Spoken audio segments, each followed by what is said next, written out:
所有莲友们，我们来看这一章。印光大师，你们大家都知道的，是民国初年非常有德行的一位高僧大德。他闭关30多年，他要往生的时候，火化就8000多颗的舍利啊，太不容易了，非常的不简单，让人家由衷的敬佩啊！我到宁园山寺，他留存下来的舍利塔在苏州，整个佛光笼罩啊！我想，我一定要把印光大师的净土法门好好发扬光大。他讲这么一句话，很简单的一句话：假使如来不宣扬此念佛法门呢？他说：“如果啦，释迦牟尼佛他不宣传发扬念佛法门的话，没有把念佛的法门好好的讲解，到处宣扬，那么末法众生无一人能了脱生死。在这种年代，众生要修行，你要靠你自己的力量来跳脱生死，很难很难。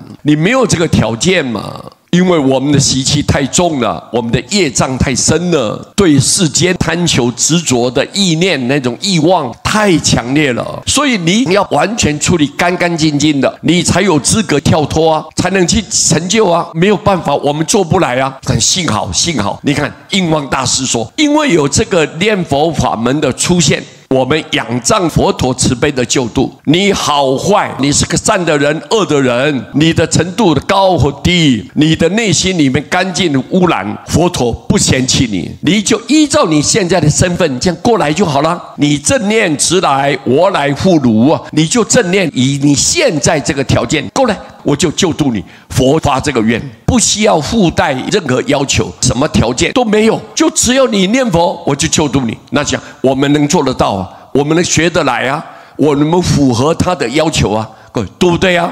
所以你看，末法的众生无一人能了脱生死。如果没有念佛法门，我们每一个人就不断的轮回，不断的堕落，不断的沉沦。可怜呢，非常悲惨。你看呢，你们都知道我们这里面的人，守道是一个最明显的例子嘛。之前他并不是一个纯粹的善人，不是。